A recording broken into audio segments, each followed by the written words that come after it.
Kakva je vaša koža? Da li je svjetla, osjetljiva, roskasta ili je tamna, dobro gusto pigmentirana? Za sve nas koji imamo svjetlu kožu, evo ja se sjećam svog djetinjstva kada su me vodili na more i kada sam dolazila kući sa plikovima i ranama i crvena. To je bilo jako teško. I danas se čudim da ljudi izlaze na plažu i da zapravo nemaju dovoljnu edukaciju i ne koriste sve ono što bi mogli koristiti da se zaštite od sunca. Međutim, nažalost, nailazimo na sve više tekstove i sve više znanstvenih istraživanja o tome da supstance koje služe kao faktori za zaštitu od sunca možda i nisu tako bezazleni kao što se u početku činilo. Nažalost, neka znanstvena istraživanja pokazuju da utječu na razinu testosterona. Druga ukazuju da od vremena kada su se počela koristiti se povećala frekvencija raka kože umjesto da se značajno smanji u onim krajevima gdje se koristi faktor za zaštitu od sunca. Pa da ne razmišljamo o tome, jer sa naše pozicije ne možemo točno znati šta je potpuna istina, mi predlažemo da ne boravite na suncu u najjačim satima insulacije, znači da ne idete na sunce poslije 11 sati, da ne idete na sunce prije pola 4 popodne. A ovo vrijeme kada smo zapravo prilično slobodni izlagati se suncu, da se zaštitite potpuno prirodnim sredstvima koje je priroda stvorila i napravila tako da nude zaštitu od sunca biljci koja ih je proizvela. Šta ćemo upotrebiti za našu zaštitu od sunca? Upotrebit ćemo bazna ili masna ulja koja su većinom iz tropskih krajeva. Zašto baš njih? Zato što kad biljka raste u tropima, onda je broj sunčanih sati kojima je izložena dnevno vrlo visok. I onda je priroda našla načina da u plodu te biljke stvori tu prirodnu zaštitu koju mi onda dobivamo na raspolaganje kada se iz biljke napravi masno ulje. Pa tako ulja koja koristimo imaju faktor zaštite oko 4, što je samo po sebi već dovoljno za te sate kada sunce nije prejako. Ulja koja ćemo koristiti su sezam, avokado, koje hrani, regenerira kožu, iscijeljuje kožu, sprečava bore. Makadamija je jedno prekrasno kozmetičko ulje, lagano, prozračno, ugodno, isto tako dobiveno od tropske biljke koja je stvorila tu prirodnu zaštitu. I obogatit ćemo naš proizvod sa uljem suncokreta koje regenerira kožu, koje je bogato vitaminom E i nama vrlo blisko. Znači, iskoristili smo ono što nam je priroda dala da bi se zaštitili od sunca, a što znamo da je potpuno neškodljivo. Sva ova ulja su ujedno i jestiva ulja, znači ne moramo imati nikakvog straha pri nanošenju na kožu. Naprotiv, koža će ih voljeti, primiti i vrlo dobro iskoristiti.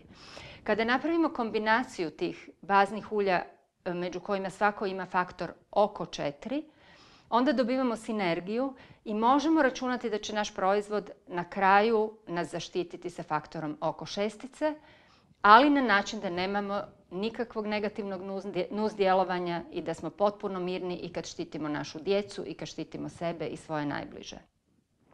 Naravno da ćemo proizvod obogatiti eteričnim uljima. Tu je eterično ulje lavande. Zašto lavanda? Ona je gotovo svuda prisutna kad govorimo o ljetu. Ona će djelovati na nas uravnotežujuće, smirujuće, a pritom će svaku ozljedu na koži regenerirati, brzo zacijeliti i spriječiti da se dogodi opeklina. Drugo eterično ulje koje ćemo koristiti je ilang ilang. Zašto smo njega odabrali? To je ulje koje se u tropskim krajevima gdje ljudi tradicionalno su hodali bez odjeće sa velikom površinom kože koja je bila izložena suncu. Ilang ilang se koristi u tim krajevima u baznom ulju baš za zaštitu od sunca i za poticanje što ljepše i što više zavodničke boje. Onda ćemo koristiti smilje, naše domaće smilje koje je najbolje svjetsko smilje, koje njeguje kožu i zapravo zacjeljuje bilo koji problem na našoj koži. To je ujedno ulje koje smiruje upalu ili smiruje ako malo predugo ostanemo izloženi suncu. I zadnje ulje koje ćemo staviti u mješavinu je mira. Mira je posebno ulje zato što se tradicionalno još u starom Egiptu koristila baš za zaštitu od jakog sunca. Da bismo izradili naš preparat za zaštitu od sunca, koristit ćemo ulje sezama i natočiti oko 20 ml, znači to je 2/3 ove bočice koju držim u ruci, u našu staklenu bočicu. Drugo ulje koje ćemo koristiti je ulje avokada. Da bi ulje avokada bilo kvalitetno, prepoznat ćemo po tome što je duboko zelene boje. Po tome znamo da nije rafinirano. Koristit ćemo oko 2/3 bočice, znači oko 20 ml. Iduće ulje koje koristimo je makadamija, prekrasno, prozračno ulje, vrlo dobro za kozmetiku i za izradu fine kozmetike. Upotrebit ćemo 30 ml, znači cijelu bočicu. I zadnje ulje koje ćemo uzeti bit će ulje suncokreta, nama vrlo dobro poznato i nekada čak i podcjenjujemo osobine nerafiniranog ulja suncokreta zato što je to ulje vrlo bogato vitaminima i mineralima i izvrsno za kožu ostavlja jedan baršunasti efekt na našoj koži. Koristit ćemo i aromara eterična ulja koja će nam pomoći da napravimo taj kompletni preparat koji ujedno i smanjuje efekte ako je došlo do malih opeklina i štiti nas od sunca sa faktorom oko 6. Ulje lavande upotrebit ćemo 20 kapi.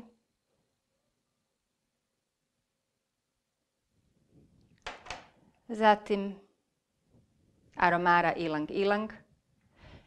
Predivno eterično ulje od biljke koja raste u tropskim krajevima i koju tamošnje stanovništvo upotrebljava za njegu kose, za njegu kože. Obožavaju ga mlade djevojke, ali nekad i jako dobro dođe muškarcima. Iduće ulje koje ćemo upotrebiti je smilje. Smilje je ulje koje nevjerovatno njeguje i iscijeljuje kožu, vrlo, vrlo moćno i uvijek je dobro znati da najbolja kvaliteta smilja je u Hrvatskoj, na našim otocima i na našem kopnu uz more. Zadnje eterično ulje koje koristimo je mira. Nju ćemo uzeti samo nekoliko kapljica. Ja sam ovdje izvadila međučep koji je u njoj bio, zato što je ona vrlo gusta i zbog toga ju ne možemo iskapavati kroz međučep, nego ćemo ju samo natočiti u naš preparat. Sada nam je preparat gotov. Stavit ćemo sprej poklopac, izmučkati i s obzirom da je ovo mješavina eteričnih ulja u masnim baznim uljima, onda jednom izmiješana, ona je homogena i ne trebamo posebno paziti da ju mučkamo prije svake upotrebe.